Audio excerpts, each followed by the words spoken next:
Well. We are recording live The studio. the studio that is Nick's bedroom. Probably one of our latest recordings in history of the town. It's Sure. 7 p.m. Eastern time on Sunday, the day after my birthday party, and the divas got down.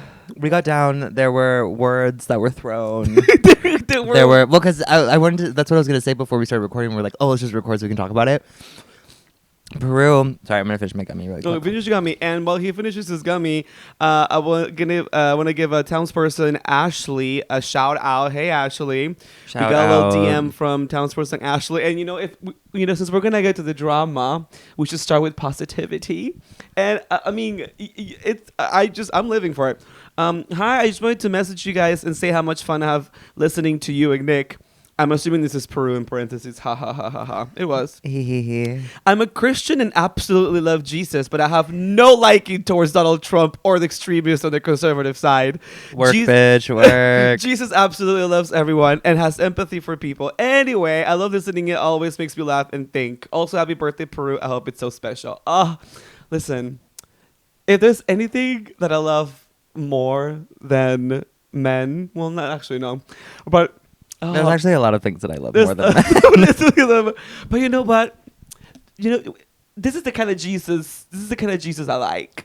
Yeah, no. I was speaking of Jesus last night at the club. I was talking about "I Love You, Jesus," made famous by Trisha Paytas, and town council members Robert and Alex both went, "What?" And I was like, "The song "I Love You, Jesus" by Trisha Paytas," and they go, "That's a real song?" And I was like, yeah, have you not seen the music video? She's fully dancing in a church. There is a man who used to go viral on YouTube dressed up as Jesus to make it like viral content online, and she was literally singing to him in the music video, and they're like, we've never seen it. And I was like, that's culture and you're missing out on it.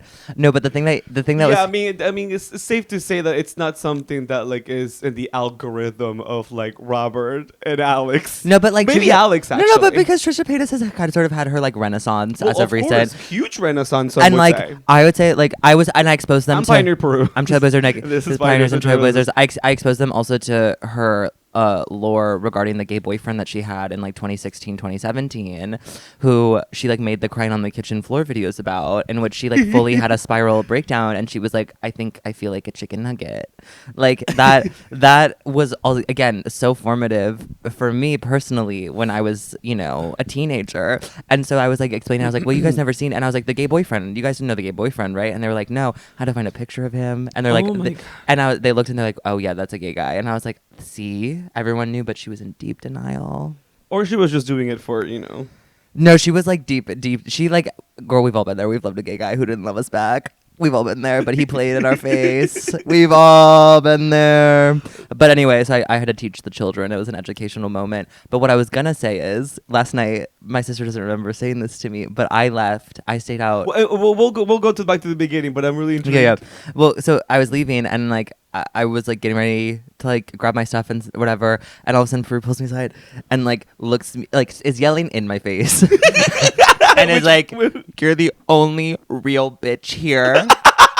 You're the only one. You're the only one who gets me. You are the only, and like grabbing my face, pulling me in, and I was like, yeah, no, I agree, and I love you because you're the realest bitch here, and just kept saying that over and over, and I was like, okay, I get it. I said, I love you, sister, and I kept being like, okay, so text me when you get home. You're the realest one. You're the only real one here. Everybody else is fake as fuck. And I was like, and then I was like, okay, excuse me, I gotta find my coat. But it was like a fun, yeah, we'll get into it. But that was like what you said to me before I left. See, even if in a drunk haze, the truth comes out, and the truth is that you're obsessed with me. The truth is that I love my sister, and it came out. No, because I mean, we'll get to it, but it did. It stemmed from We'll discuss it fully on the Patreon, unfortunately, because I will be talking shit about someone I know, but safe to say, it's all when it's an Aries birthday, townspeople. If you have loved or love an Aries, this clip is for you. Please validate them, and make them feel like the most special bitch in the room, special if it's their birthday.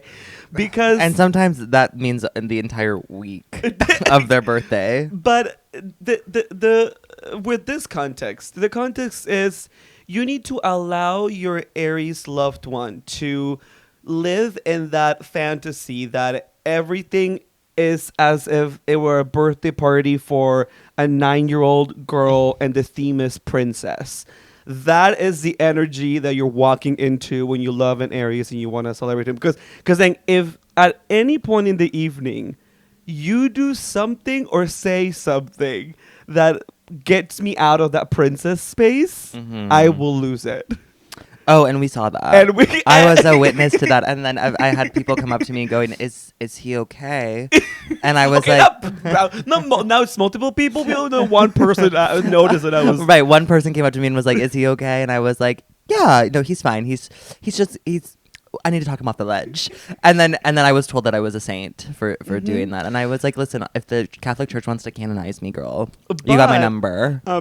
The reason why I did also read this townsperson's DM, being a person who loves Jesus and hates Donald Trump, is that I went, and I haven't told you this, so I've been really dying to tell you this exchange I had. So I went... Did you fuck a Trump supporter? Why are you jumping the boom boom gun? Oh, I did. No. I'm joking. We all been there. Girl, we all been there. No, but I went to... Someone in the comments. No, we actually all have not been there. That would be me. That's me though in the comments. No, it's like that viral video. It's like the viral video. I think we all sing. I think we all sing. We're referencing this new trending video on Twitter of. Are we not? I was referencing the Victoria Justice video. I think. Also when she was asking who sings the most. Wait, what were you referencing? The freaking subway racism video, or like homophobic video. Oh wait, but in reference to what? What was what moment? No, I wasn't. I guess I wasn't listening to what you were saying. Oh, I thought you were just referencing something. Oh, so you don't pay attention to me when I speak. Oh, okay. The truth does come out. So the truth comes out.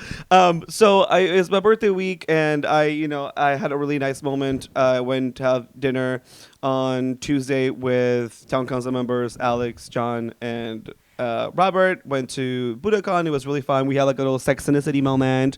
We had Cosmos. We all like declared each other, one of the girls. I'm Samantha, of course. Alex is Carrie.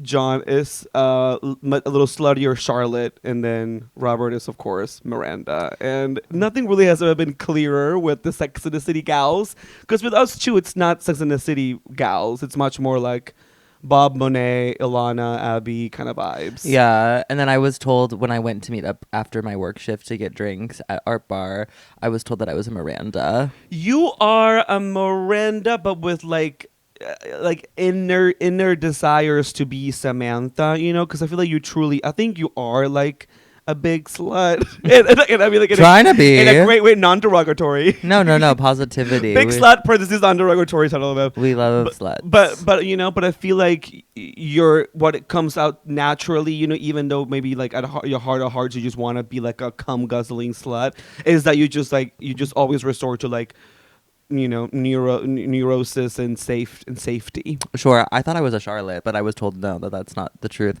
And then someone, and then I was getting kind of read for filth because I was explaining like to multiple people my situation with this older gentleman who's like obsessed with me or whatever, and they were like, wouldn't you love that though? Like you specifically, like don't you love that? Isn't that what you want? And I was like, well, I mean, I guess in the grand scheme of things, yes, but with someone age appropriate.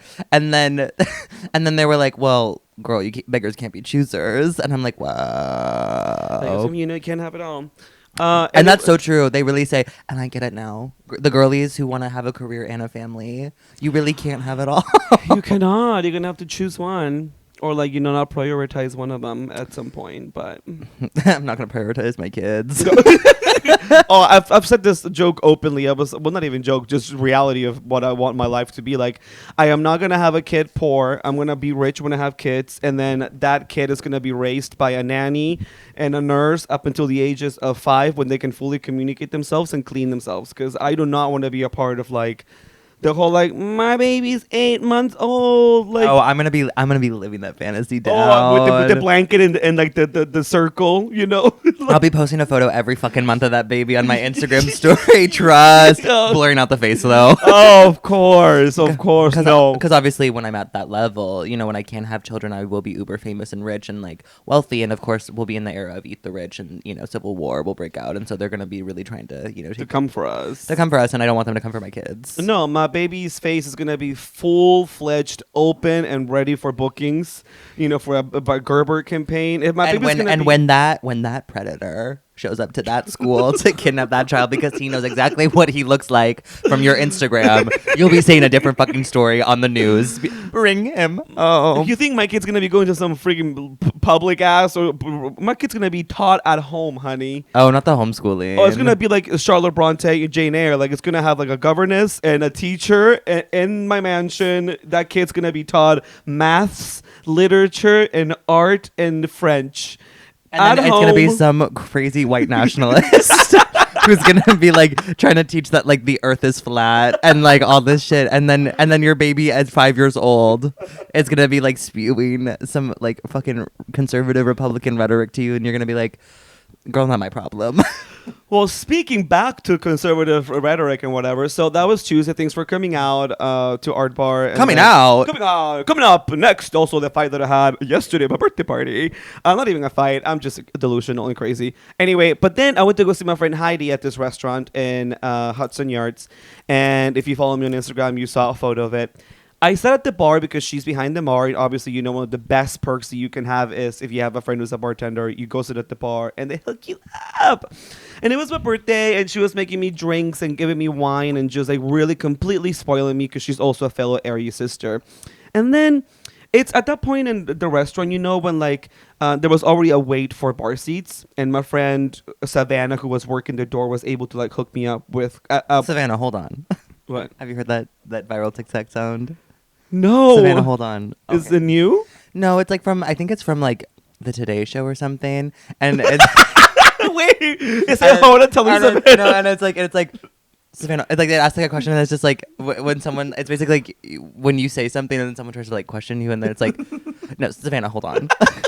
The problem with Nick though is that like, sorry, the brain rot. You're so self-referential sometimes, and like, I understand that your brain is just like, I'm moving a mile a minute. It's like a Pandora box of just TikTok sound. And it's normally not. Normally, I've been like on TikTok way more than normal recently because it was going to get banned again. But then thank you, Daddy Trump. Extended for another 75 days. Thank you. The girl, the tariffs. Girl, the tariffs. I've been saying that anytime I was on a phone call, like 2 separate phone calls today, and someone said something to me about doing something, and I went, girl, the tariffs. That's going to be the new thing, you know? Like, I can't come out because it was like, girl, the strike. Of course. So the bar was opening up with some seats, and I ended up being sad. It was like an awkward part of the bar, but then like I ended up migrating and making my way to the middle. And it was at one point where like a few people were getting up, and then people, the one of the hosts was trying to like ask me to move, if I could move further to the left, so then like a group of 3 or whatever could like sit at the bar, and I was like, yeah, of course. And then next thing you know, I see this other guy that also scooched over, a really, really handsome, like I guess you would call like white, all-American looking businessman. I would say at that moment, I would have categorized him as like probably in his like mid-40s perhaps, was wearing like a button down underneath like one of those like sweaters that has like quarter the zipper, zip. You know, the zip. Like a quarter zip. Typical, finance person bro. who just like threw it on because, like now I'm off duty, took off the tie and threw on the sweater, like some like chinos or whatever. And I saw that he kept looking at me before he scooched over. And now sometimes if any times people here enjoy going to a bar, sometimes you start clocking that when you become like a bar person. When you see someone who's like eating alone at a bar, it's either because they just want to be left alone or mama, they want to talk. And there's no in between. There's no in between. And I wasn't really sure what, because you could tell. I was like, he's probably from out of town. He was from out of town. There was something in the energy in which at first I wasn't quite sure if How he was old. I thought he was in his mid-40s. Oh, yeah. Who would play her? Who would play him? Maybe a mix between Jonathan, super straight-laced Jonathan Groff meets what's the name of this guy? Matt Bomer. Oh, okay. Matt Bomer and Jonathan Groff have like when he started to say Jonathan, my immediate thought was Jonathan Van Ness. Well, no, yeah. I was like, wait. I was like, okay, work. KJVN 9 to 5s. Shout out. Shout out JVN. And representation. And we'll leave it there. Save it for the Patreon. No, we'll save it for our homes. The privacy of our own home. The privacy of our own homes. Listen, we plead the fifth. Anyway, so I wasn't sure at this point if he just kept looking at me because I kept catching him like I wasn't sure if he was wanting like hitting on me or whatever, wanting the puss, or if he was just trying to like find the perfect moment to strike up a conversation. And I knew either way a conversation was going to be happening. And I was like, I just wanted to like get mentally prepared for what it would be, because I was like, I want to make sure that I don't come across, because Mama Peru will come across real strong. So I was like, Peru, hold it, wait until this man approaches you and starts talking to you, because then you don't want to like be like, okay, so should I go fucking blow you in the bathroom and take your load? And then this man's going to be like, I just said hi, hello, how are you? And I'm calling the police. I'm calling the police. And so, mind you, okay. Like, I don't even remember what point he started talking to me. And mind you, I got to the place at 7:30, 7:40. By 8 o'clock, he made his first approach. And he was talking to me, and it was right before he got his appetizer. He was eating a salad. Oh yeah, I remember, because he started the conversation talking about how big his salad was, and I was like, oh. And you're like, oh, you're big. You got a big salad. Watch what I can do in front of your salad. Should I toss it for you? So then we start talking, and I start thinking, oh my God, I think this is my movie moment. Like, I think actually this man wanted to talk to me because he's interested in me, and like he's into me. And okay, come on, delusional thoughts. And I was like, because we would just get, and the thing is, like, I thought he was gonna strike up a conversation, see what my vibe was, maybe clock me or whatever, because I'm like this thing here, and then he's, like, we're from two completely different worlds. So if he wanted to strike up a conversation, he was either gonna find out I wasn't gonna be two families, both alike in dignity. So I was like, okay, he's either gonna find out that I'm not his, like, I'm not like, I guess, the kind of like dude that was gonna be talking about like sport, and then he was gonna let it go, but he just kept talking to me, and I was like, oh, I think he's interested. So then I was like, oh, okay, like Peru started reroute, and then I was like, oh, so I'm gonna start then like asking him questions and what he does, and I was like having like fun rapport, and I was just like, oh, whatever. And then he starts talking about his family, and I was like, oh wait, I think like a wife. We're switching. Course. You're lying. And he was like, well, listen, because we're talking about difficult times or whatever, and then he was like, because listen, like.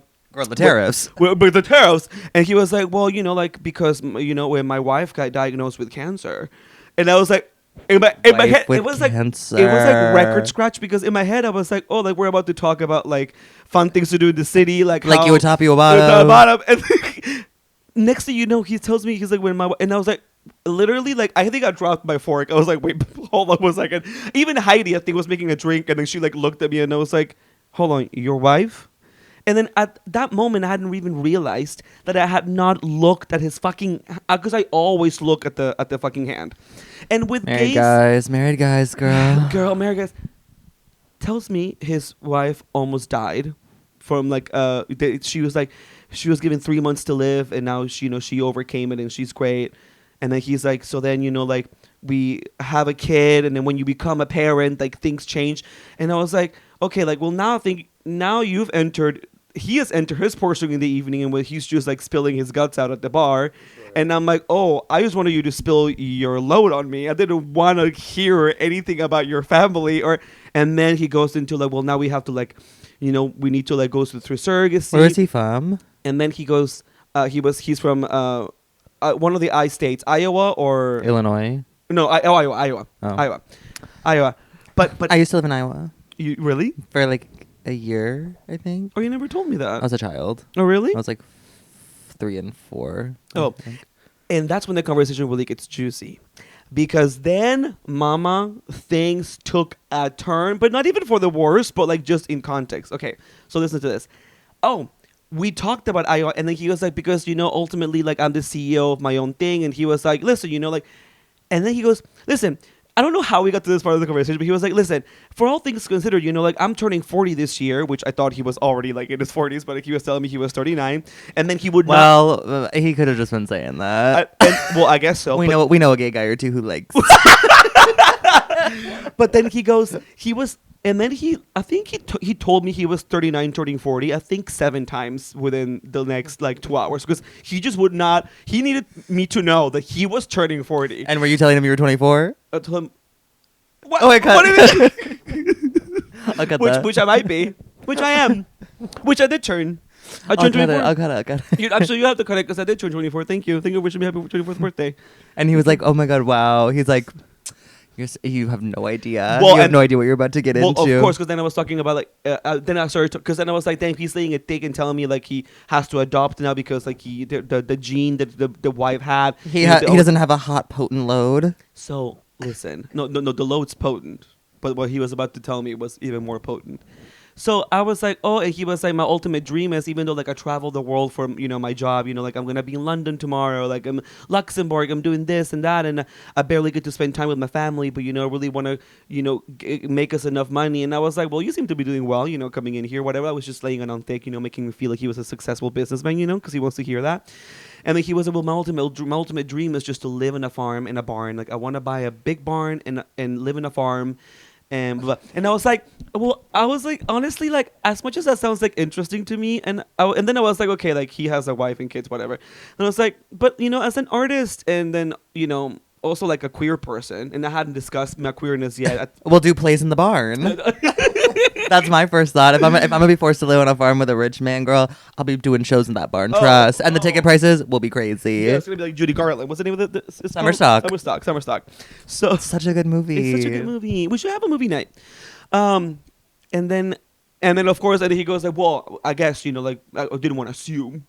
And I was like, girl, you don't know I was gay from the moment you fucking saw me sitting 2 stools next to you. And that's why you were looking. You knew I was gay. And then Heidi is behind the bar listening to this entire conversation, because she's there. Like, she's just listening to this, making drinks. But like, I keep looking at her to make sure that she is following this trajectory of conversation that we're having. And then, of course, then I go like, yeah, like, of course, like, I wouldn't want to be really, and of course, like, living in Iowa, whatever, like, I don't know that would be a good space for me, to like, live authentically, or like with progressive, like-minded people like me.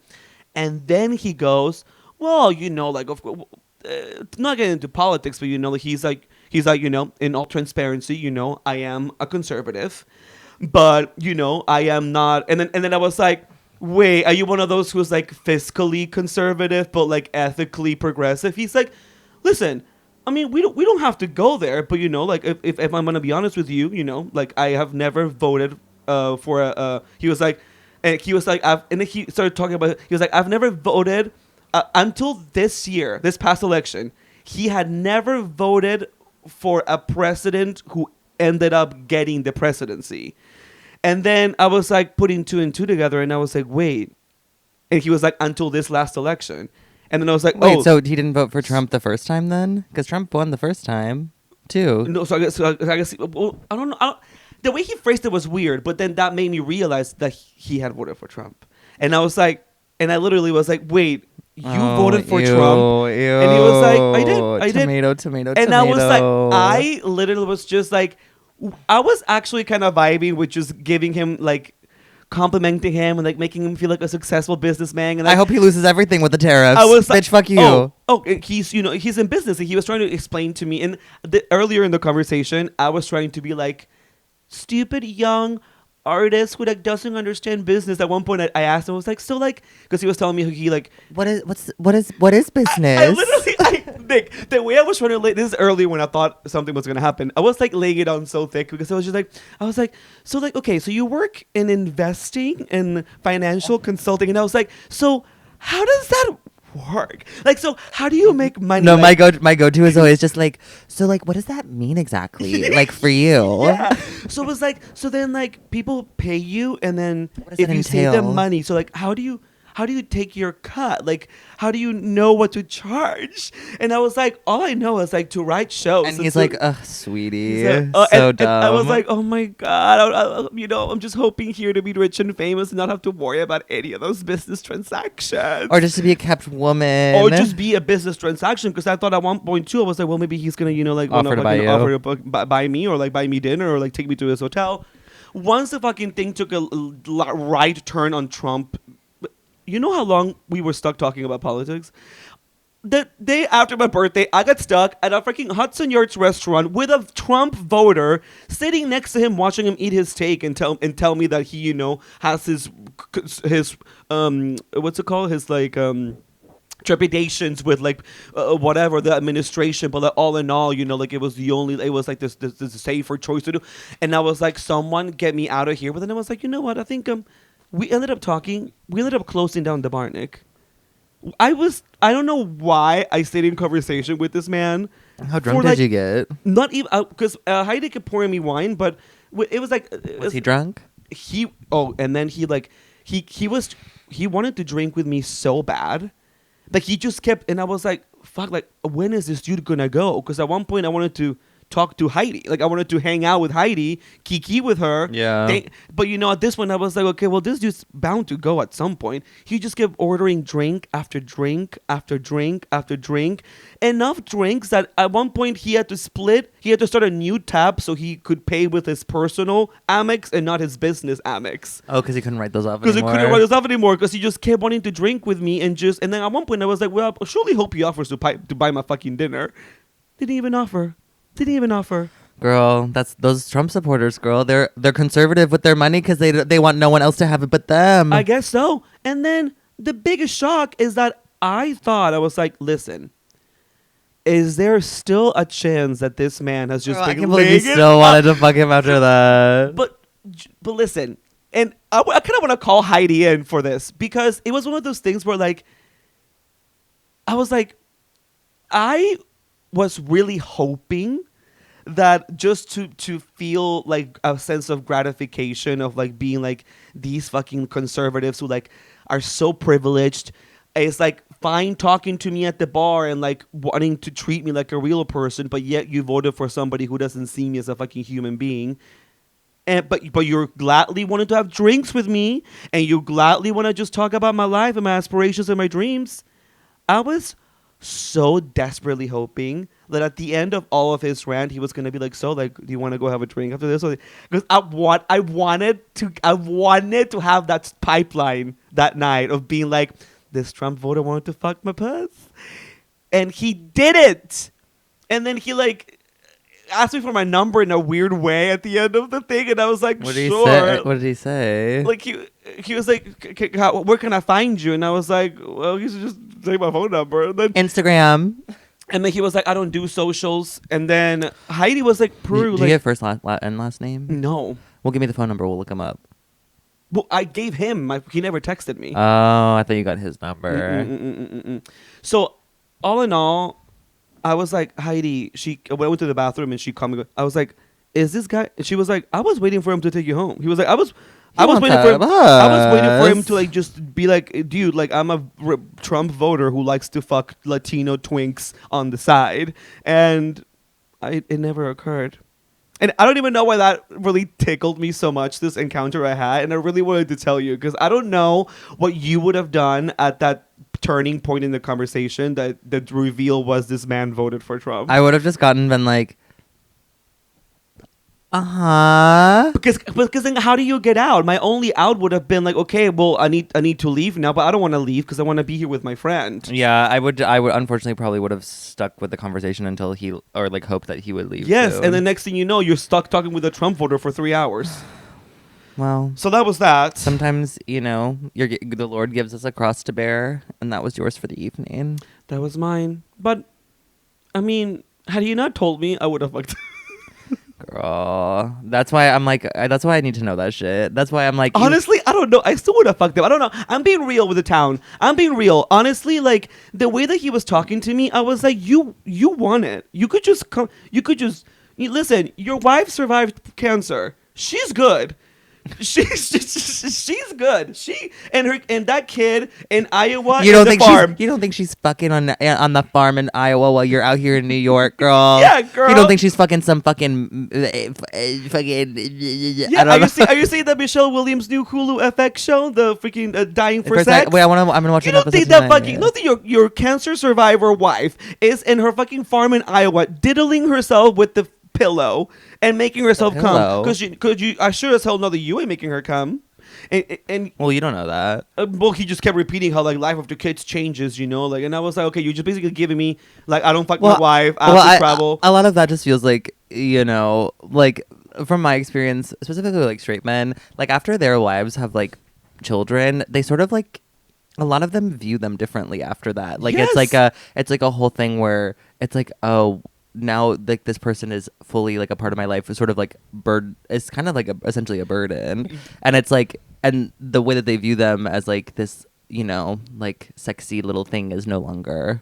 That's a gross generalization, but I do think like a lot of straight relationships I've seen like post children, like that really does a damper for the men for some reason. It like humanizes women in a way that I think they don't want to have to because they don't want to accept, but they don't want to deal with the idea that like, oh, like you. But kind of good for him for like staying with her. Not that he should be getting credit, but like, coming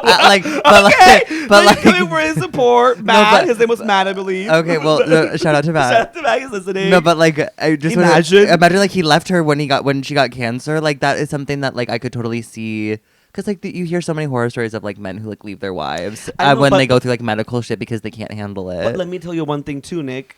He talked about how good he looked for 39, almost turning 40. So he's clearly not 39 if he keeps saying it over and over and over. But he never once, especially when he told me the sob story. Well, not sob story. I mean, it's sad that his wife had cancer. But, cancer sad, so yes. That's actually. But who did she vote for? Yeah, I know. Because then maybe I don't care. Yeah, like what kind of healthcare is she being provided, or afforded to? Is she free Luigi? He never once said, like, I love my wife. He never once talked about his wife. May that love never find me. But you know what I mean? Like at any point he was like, I was afraid to lose, but whatever. She's only the second person I ever had sex with. Like, but he never once that's why it's the Iowa of it all. Iowa of it all. And then he like went to like a Catholic school and I'm sure if I was he went to Notre Dame. If I was there, it would have ended differently. If I was there. Oh, you would have been trust. Like, okay. I trust I would have gotten that invite to the hotel and I would have been like, no. No. I would get him to think that we were gonna like fuck. I'd be like, yeah, walk me back to your hotel. And then outside, I'd like be like, no. No, I would have fucked because he was hot. But then the dick was ugly. I would have like no. Unfortunately, Mr. Iowa was giving. He had it. But that corn fed. He has that corn fed dick.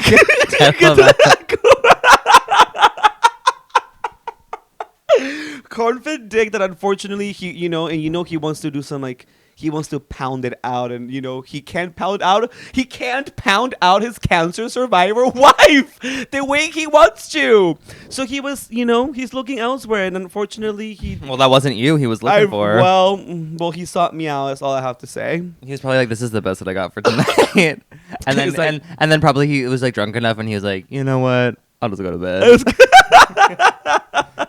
He's like, my heart's not in it. Oh, damn it. But it was really interesting. It was a very interesting conversation I had with a Trump voter. I'm happy for me, sister. I'm trying to think if anything happened for me this week.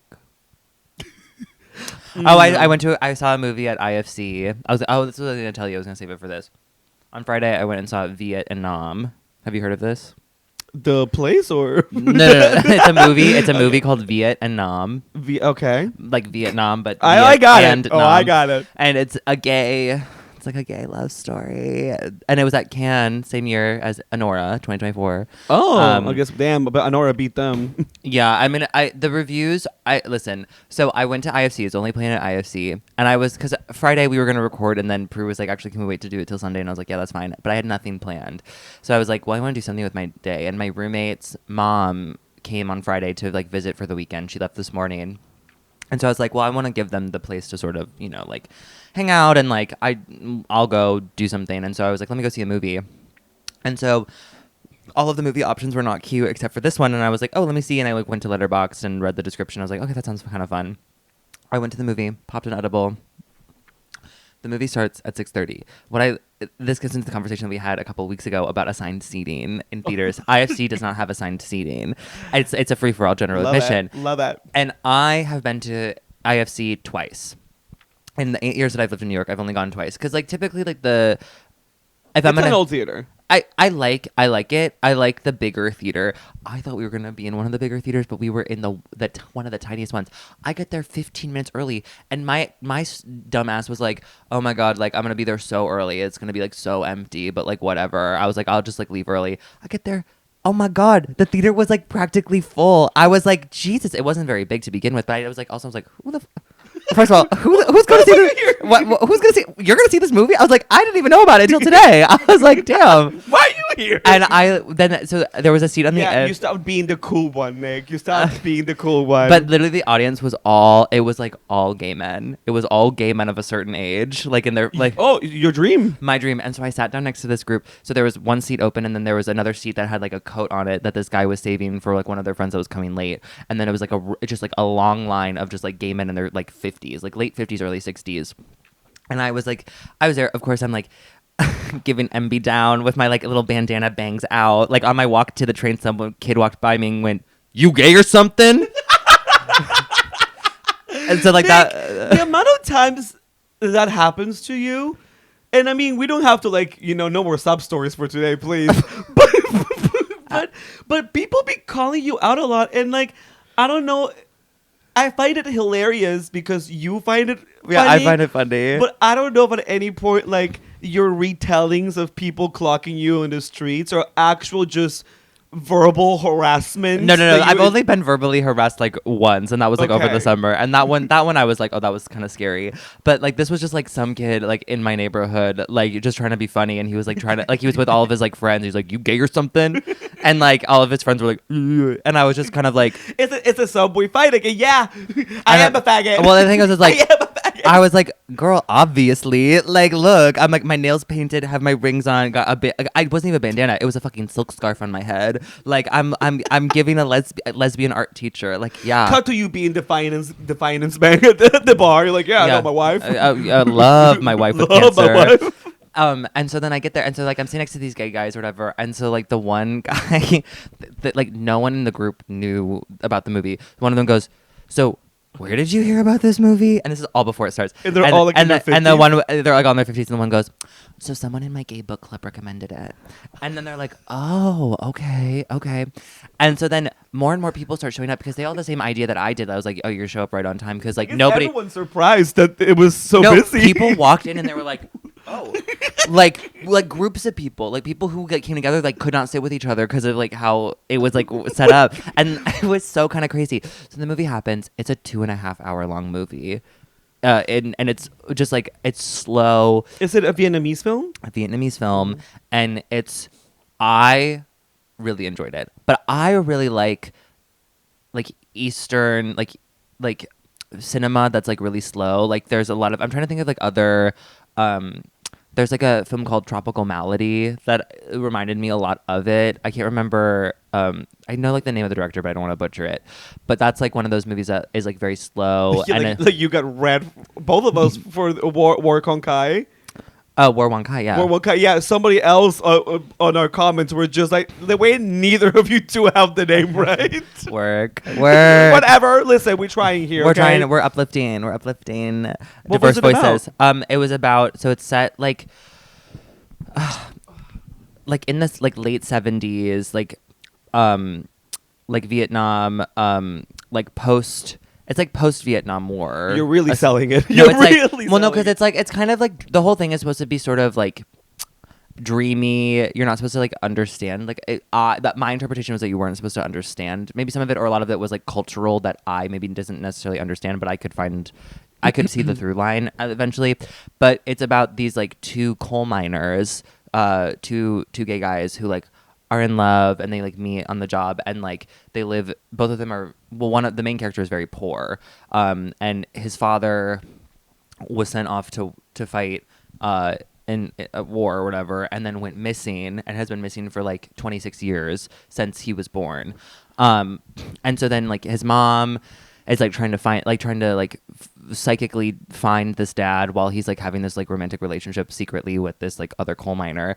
And it's the sex scene that they have is literally, I was like, they're fucking, like they're really having sex, because like they were like, a lot of the sex scenes, it was a lot of the sex scenes, well, there was a couple, so like the intimate scenes, like the moments where it's just like the two boys together, like they're in this sort of abstract coal mine, so it's like the walls are like supposed to be like covered in coal, and it's like shiny and like black and wet, and like they're like just like the two of them in like this room, and like they're fucking, and they're like making out, and I was like, oh my god, and like me and the gay guys were literally like clutching our pearls during it. We were like, oh my god, it was like so intimate. I literally the most intimate movie I've probably ever seen, and I lived for it. And then it's about like the one guy in the couple wants to go international to like find work so he can send money back home so he can like make a better life for his mom and stuff, because like a lot of people in his village in Vietnam had done the same and were sending money back, and like a lot of the people he knew like have gotten like huge houses and are like whatever. But the way that they had to go about it is like they had to like get onto a fucking cargo ship, hide in a shipping container, had to like to travel across, they had to jump off the boat at a certain point in time before like it got pulled over by, you know, when it reaches the dock, whatever country they were going to, and then like put themselves in a plastic bag and like float on the water to cross the water. And it was like, this is all happening in the film. This is all happening. This is like all happening over the course. Like he's like the one guy's like training to learn how to do this, and like his boyfriend is like, I don't want you to go, and it's like this whole like thing. Like they basically both know that the relationship isn't gonna last, but like because one of them is leaving and one of them is gonna stay behind.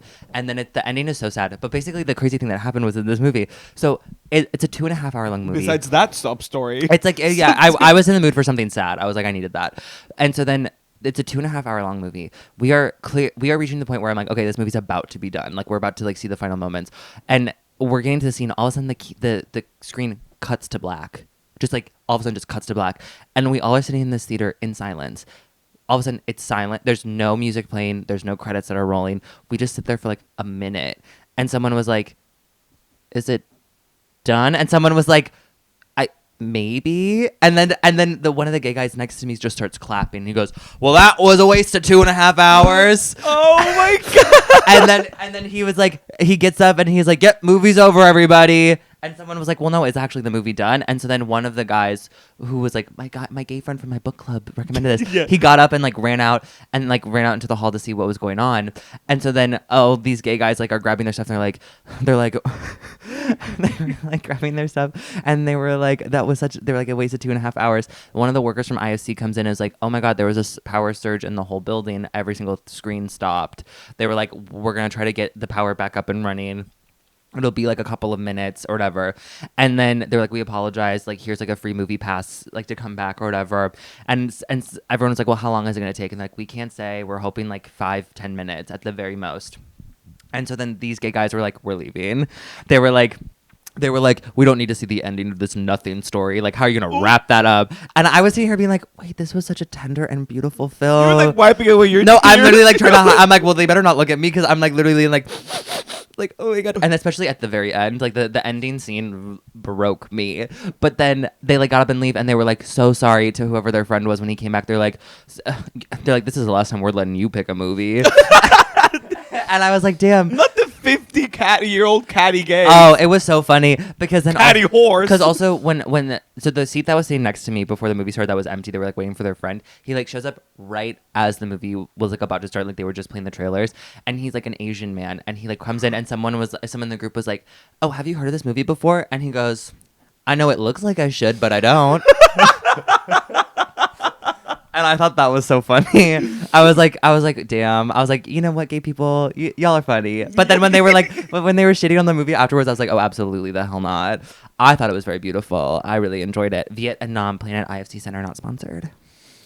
Well, thank you for the movie corner. I always like hearing your movie selections. Well, and I loved that it was gay. Oh, and then like the crazy thing was, there's like a scene that. The two moments that were like... Are the actors gay in real life? Do you know? That I don't know. Honey, the first thing I do after watching any movie of any kind, go directly to Google everyone in the cast, see if anyone's gay. Well, the movie was banned in Vietnam. Like, that I learned is like... And they couldn't film there. They had to like film in other locations and stuff because like it wasn't... I wonder if Miss Plastic Tiara is aware of it. Maybe. But... What was I gonna say? Oh, so I mean, I don't. I didn't mean to sound like one of those gay guys again. No, just because I look like I should doesn't mean I do. In my head, I was thinking, I don't know, like maybe like, I don't know, like maybe, I don't know if it's like that popular of a film. Like for example, Miss Plastic Tiara talked about it online or something, and then like all the gays are going to see it, or you know what I mean? That was my connecting thought. Sorry, I didn't mean to come across as like.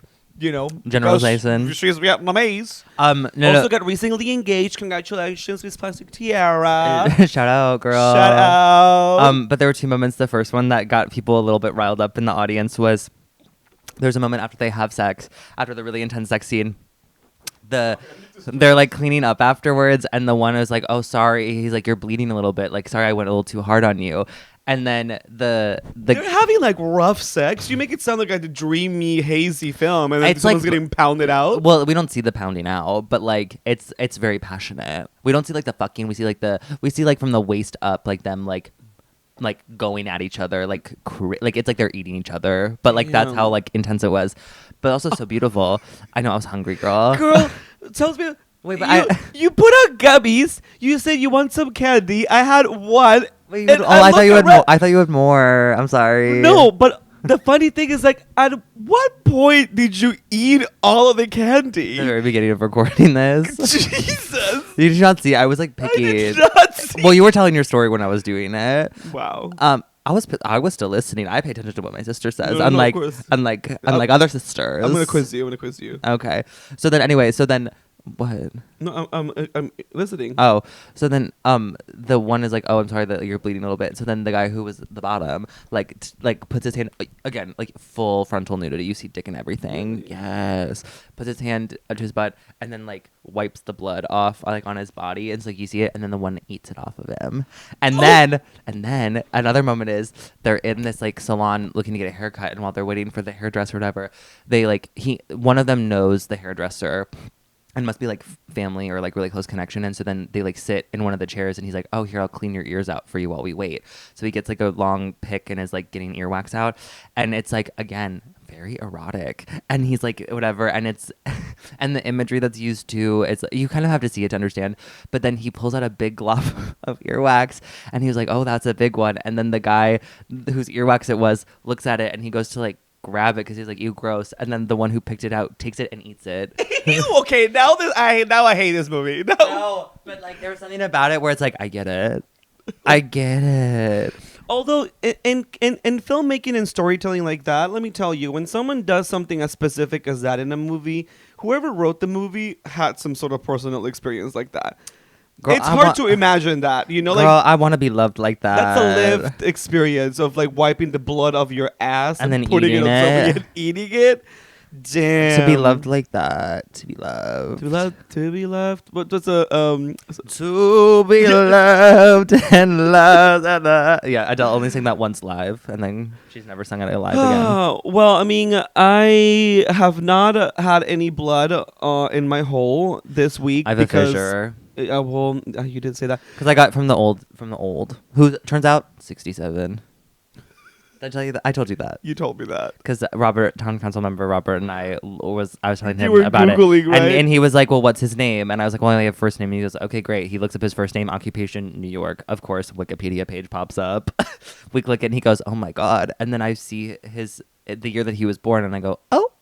And then Robert's like, well, what's 2025 minus 19 whatever? And then we looked and it says 67. And I went, he looks good for his age, girl. He really does. I told my sister, and my sister looked him up, and she went, "Oh, I need to go back to that because I want to know who he is now. I mean, I've seen his face, but like what he does. no, he's prominent for what he does." But I mean, does his prominence reflect on his apartment, for example, or? The thing is like, I don't think he's got money like that. Like, he's not like wealthy. Like, I think his apartment is nice, but it's because he's probably lived there since like the 90s. Got it. You know, it's like giving rent controlled stabilization, whatever. And it's also like an apartment like that I would if I was an adult and like older, like that's how I would see myself living. Like, it's not like pristine, clean white marble like some of these rich, boring people have that like doesn't look like anyone lives there. That's what I want. It looks like there's like floor to ceiling bookshelves like filled with books that like clearly he's read all of them. Yeah. And it's like not like maybe like there's like clearly he didn't have an interior designer. You know what I mean? Like, he did it all himself, which is like fine, but it's like looks like a man's apartment.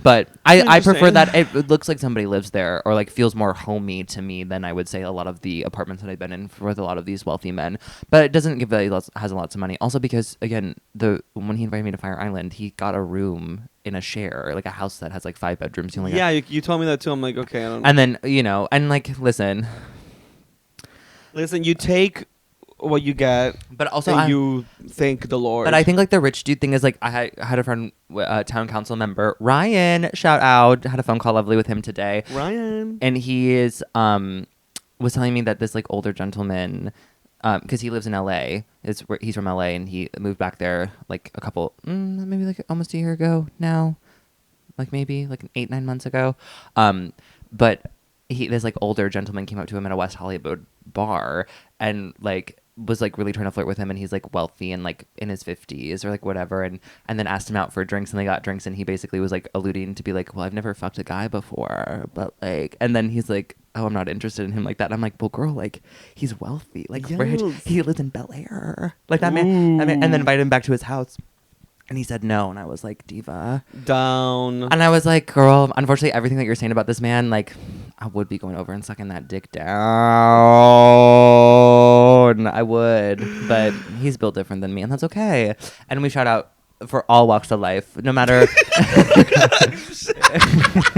Shout out to all walks of life, whether you're a bottom or a newly found top, or if you want to fuck an old, or if you don't, or if you wanna, he was also like a bi guy, like has a son, like sort of situation. Of course, like that tea. The bi men are really sort of coming out. Like, I feel like this is gonna be, and I was saying, I predicted this. I was like, it's the spring of old, but it's gonna be the summer of age appropriate boyfriend. Yay, I'm manifesting for you. No, I just meant like collectively. I feel like for everybody, we should all. Maybe. I mean, I don't know right now. Sugar daddy spring, age appropriate boyfriend summer. I mean, it doesn't have a beautiful ring to it, but I'm going to try to trademark. Work on it, workshop it. Mm-hmm. No, I feel like as far as that goes this week, I haven't. Well, the only thing I did on Friday. Friday. I went. I was trying to run some errands, getting some stuff around the Upper West Side before I went to go see Drag Race, and I stopped at this guy's place on Sniffies that was gonna pound me out, and then he kind of did, but like it didn't really scratch the itch for me. So this is the one at the hotel? No, this is the one before. So then wait, what? You didn't tell the one at the hotel? Well, that's the thing. So. Is that going to be for Patreon? No, I mean, it's not really that crazy of a story, but I just, because I know you don't want to hear more stories of me topping. And so I don't know. You topped. I was so scared. I was so scared when you were telling me about this Trump supporter. I was like, did you top a Trump supporter? I was literally sitting here like, trying to hold back like a scream. That's going to be on the thumbnail. From like that's going to be the thumbnail. From the depths of my body, I was like, if I hear that phrase come out of your mouth today, I don't know, something's gonna die inside of me. Well, what about this phrase?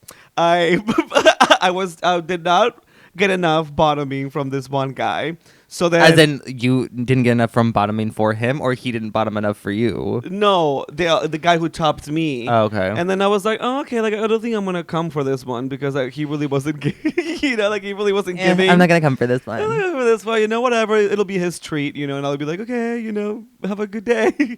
And then of course, like I wanted to scratch that itch, but then like I was like, I don't have enough time. I don't know, like maybe. And so then I got on Grindr, and then there was this guy around Hell's Kitchen who. The funny part is, I go there, and then he was like, hey, like I was like, hey, you want it? I don't want to tell you exactly because I know you don't like it. Because no, you can say it. Tell the people. I'm sure they want to know. Well, I've been really leaning into like again, it's the tariffs. It's the tariffs, honey. It's the tariffs. The tariffs are bringing out. They put tariffs on bottoms, girls. Tariffs on bottoms. Title of app. They put a tariff on bottoms. Tariffs on bottoms. Title of app. That has to be the episode. Mm-hmm. Tariffs on bottoms. But I go because he was like, I'm a Hotel Belvedere. So I figured that he was visiting from out of town, and it was only like an avenue and a half from where I was at. So I was like, okay, I want to go because I told him, like, hey, first bottom here, but really looking, I really want to fuck a hole, whatever. Is that what you say, fuck a hole? No, I don't say fuck a hole. What I've been saying lately is verse bottom, but I really feel like dumping my load. Not the dump. That just makes me think of shit. But I feel like the phrasing that I'm using is indicative of a couple of things. I want to like dump my load. I want to put my load in you, or in some. It implies I'm not here for a long time. I'm here for a fun time. You want a quick sesh. I want a quick sesh, right? And I was trying to figure out how I could say that to somebody because I'm finding out as a top. I have been enjoying it for the matter that is like it scratches the itch. Well, how long is a quick sesh? If like you were gonna time like perfect quick sesh, like 10 minutes. Yeah, is that not quick for you? Is that regular? I mean, I guess, but I guess I guess like a quick sesh for maybe like 30 minutes. Like from like I guess like total. That's like, a regular. That's just sex. Like from like when well, I mean, I like it long.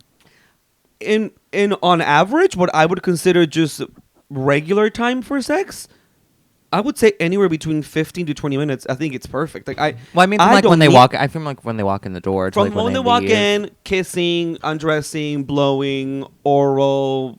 But you get right into, but that's like you're getting right into it when as soon as you walk in the door, right? Well, that's what I mean. Yeah. I like to be wined and dined a little bit. Well, of course, as a bottom, I love for it to like not just It's funny enough actually. As a bottom, I'm not really an ass up bottom whatsoever. I'm very much like we'll go from the top, from the lips to the dick to the lips, 69, the teeth, the tip of the tongue, everything. As a top, I'm finding like, oh no, I just want it. I just if you're cute and great, pretty bad. So I get to the hotel. Well, I mean, you would agree, right? So like using that kind of terminology, I think the undertone in my vulgarity is I'm just looking to do something quick. Yeah. So it doesn't really build up any expectation from any of these bottoms where it's just like, oh, like this guy's gonna come bust me down. Like I'm not busting you down, diva. Sorry. Like I'm just gonna come fuck you and then get out. So I get to the okay, yeah, good to do. So wait, what? No, I'm like, but isn't that also like busting you down? Like, well, I guess to them that they're being bust down. Yeah. Well, yeah, listen, I'm busting them down. Yeah, man. Okay. So I get there and then he was like, hotel room doors open, 16th floor. It's the first door on the right. You can just come right in. Imagine the maid walked in. Well, that's the thing too, because I was like, oh my god, kudos to you, diva, for like just. I mean, it's not like a small hotel, not a huge hotel either, but I'm like anyone could just walk by and like take a peek, and then you're just gonna look through the crack, and you're like ass up waiting. So I get in there, and he was only in a towel, and he was good looking. I liked him, and then Sniffies? No, Grindr. I have him, and so I want to see image. Well, let's see. Let me pull it up. Hold, please. So then you dumped your load in it. They're not in it. Where is he? You gotta go through all the messages of the people who. David, that's his name. Wait, I feel like I've. Oh, you know what? I do like the body hair. Mm-hmm. But it's giving bottom. Oh, yeah. Looking for now. Yeah. So I was like, okay, let's do this. I'm still listening to you. Oops, sorry. Sorry, David. Oh, he got a little tattoo too. Mm-hmm. Get there. He's like Did it grip? blowing me. Now, nasty. Well, did it? Although now that I've been topping more, I will say you do feel a difference inside a hole. Like, girl, mine's so textured. Like, no, but so far I've had like a 10 out of 10 experience with holes. Like, I haven't. No, but like, my hole. You know, like the fleshlights. You can get the different textures on the inside. Yeah, you can make them. Mine's like lumpy and like leathery. I'm sure when they're putting it in, they're like, ooh, what is that? Wait. And it's from all the roids, the hemorrhoids, not the steroids. Not the steroids. And so this is the first guy that I've actually topped that was my height or like in the same frame that I am, you know? Mm-hmm. Surprisingly, they've all been like, I guess, beefier and like taller than me, which is hilarious. And you're like trying to climb them. But this is the first time that I was like, oh, like I don't need to like be really like elevating myself too much. Like this is all body, the proportions are proportioning. And then he lays out a towel and like you know, and I'm really leaning into it, you know. So I'm just like, hey, like, is it since you started the topping journey? Has anyone painted you? Well, that's what I'm saying. Okay, so here's the funny thing. Wait, he painted? No, he didn't paint. Oh. But here's the thing. So you're doing it raw. Yes. Okay. And as town council members told me, I mean, this is a debatable discussion, but I had no idea that like the first thing you should be doing after you top is peeing. And I had never been told that piece of advice, but like, you know, Robert and them were like, Peru, like when you're done topping, you have to pee right after because you want to get like whatever bacteria out of your like urinary tract or whatever. Or like at the very least, like wipe down and rinse off. Because I'm so new to topping that I never really knew. So now I'm just like traumatized, just like, you know, I'm like, oh, but then it also feels weird to be doing it right after, you know, I don't know, like as a bottom too, sometimes I'm just you don't have to do it right away, but you can let it like. Yeah, so like I went to the hardware bathroom as soon as I got to hardware. Like I didn't just do it. You didn't rinse off in his shower. I just fucking like got dressed and we chatted for a little bit and I left. Oh, I would have been like, can I rinse off quick? Yeah, but even when I bottom, I never do that. You know what? I really should lean more into that. I always get self-conscious. And you know when I'm done, like, normally they offer when I'm there. Like if I'm at a hotel or like I'm hooking up with someone afterwards, they're always like, okay, if you want to rinse off, like feel free. No, really, that's never really offered to me. Well, the guys that you're hooking up with, they don't seem like the most hospitable hosts. Well, I mean, I don't have rude people either. No, but like the kind that you go for, it is a little bit more so like in and out, like, you know what I mean? Like I guess I go for like the older gentlemen and they're always like, please, like whatever you want, like. Do you want a mint? Yeah. Like, you know, like, and so, yeah. So what I've been doing is that maybe I'm like really leaning into like just my dominant side of just like wanting to be, I guess, telling them what to do. So I was fucking this guy and then, because it's a trick that I like to do, which is, I've talked about this on the podcast before. Like when a guy's fucking me and then I want to go suck their dick, you know? To just like show off how clean I am, you know, just like, because you know when you see it in porn, I like that fantasy when they do that. I do that too. Because then you're like, wow. But I'm not like I'm so clean. I'm just like, yeah, I'm sucking the dick. But I'm also like, I hope I don't taste anything. Well, see, that's my delusion and narcissism. Like the first thing I think of when I'm doing that is like, wow, I'm like so fucking amazing. I'm so clean. I cannot. He's so lucky to be, you know, fucking me, having my mouth around his dick. So I decided to do that with this guy. So I was like, I was fucking him, and then I was like, and then like I pulled out, and I was like, suck my dick a little bit more. And when I tell you, he was like, I felt my inner bottom was hanging above me like a soul, like a fucking angel, because at seeing this poor man's eyes when I told him that, and he was getting on his knees and he was like, oh, you want me to suck it? The way I knew what his thought process was, I was like, Diva, I almost felt like being like, oh no, it's okay, you don't have to. You grab his hand, you're like, sweetie, it's okay, sweetie, it's fine. But his life flashed before his eyes because I saw it. That poor bottom. And he was like, oh, okay. And so he did that whole magic trick that we do as bottoms when like he like touches the dick and then like rubs, he's like, he's just succinctly and like obviously like nothing had happened, everything was good, and like I was like, I'm not reaching in his inner crevices either, so like I was like, you're gonna be okay. And so once and then he was like, okay, then he realized he hadn't painted and everything was good. And then when he was blowing me, I had such a level of just like, I mean, I was horned up, but I was like, good for you, diva. I was like, damn, you really be doing that. You're like, yeah, but you're a true one. You're the truest girl here. There was never a realer bitch. You're the realest bitch. I was so proud of Lil David. So shout out to David. Shout out to him. Is he your trailblazer or pioneer for the week? No, I have a different pioneer. But it was at the end, and I was getting dressed, and I was like, so you visiting from out of town? He goes like, oh no, I live in Brooklyn. And I was like, oh, really? He's like, yeah, but sometimes I just like to get a room at a hotel and just, like, have sex. And I was like, oh. I feel that. I was like, good for you. So he was like, yeah, so later tonight I'm going to go to the Eagle and then maybe, like, have some more sessions. He said sessions. Have more sessions here in the hotel room, like, until I check out tomorrow. And I was like, oh, work. Good for him. Good for him. I guess we're going to be moving on to the Patreon portion, which will discuss more of the birthday activities and the drama of me being, maybe a little bit demanding with my friendships. But I really want to let the town council and trust and believers give me their opinion on some of the birthday particulars from last night. But I guess the short story on that is we had a really good time. We went to Animal. We danced. We chit-chatted. We drank a lot. You drank too much. I drank way too much. I had to be put in a car. I put myself in a car. Oh, and I'm gonna put this photo. Just look at the photo that Alex took of me, like in the Uber.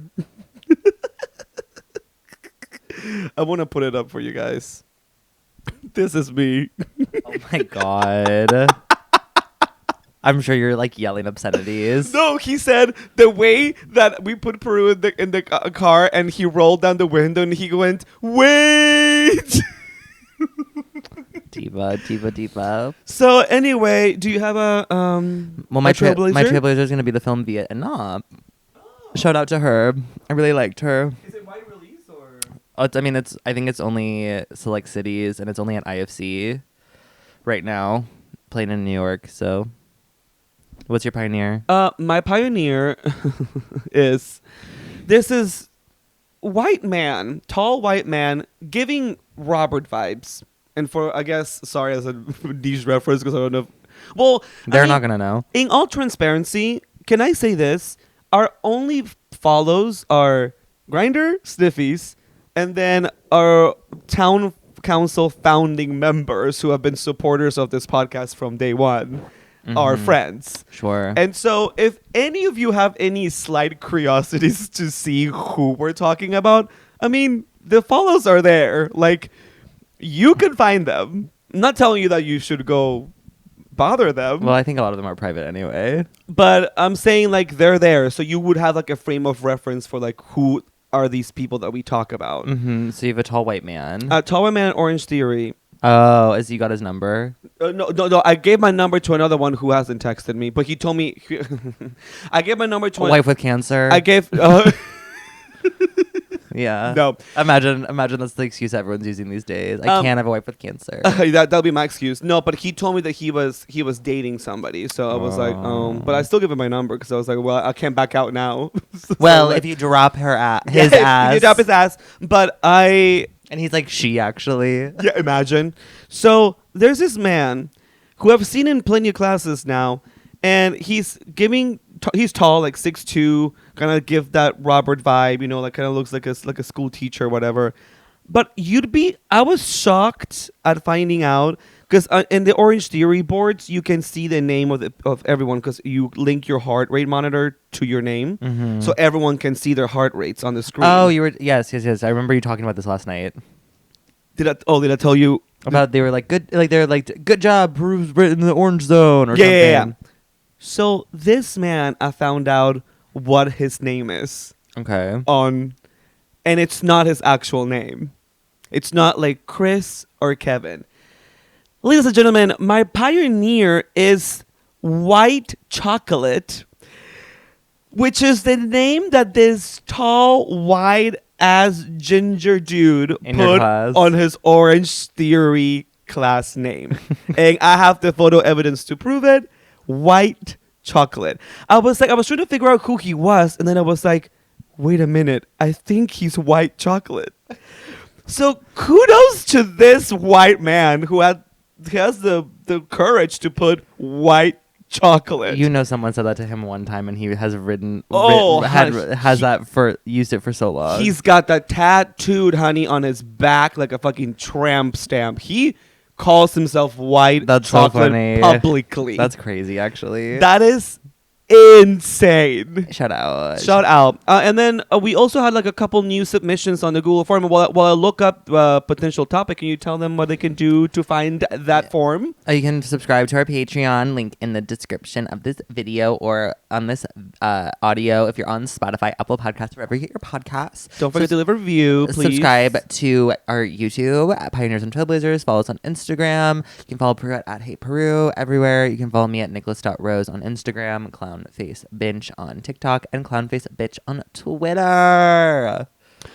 And oh my God! Well, hold on. Well, you know what? We don't want to run too long, but we'll go to the Patreon, and then we'll see you guys next week. Bye.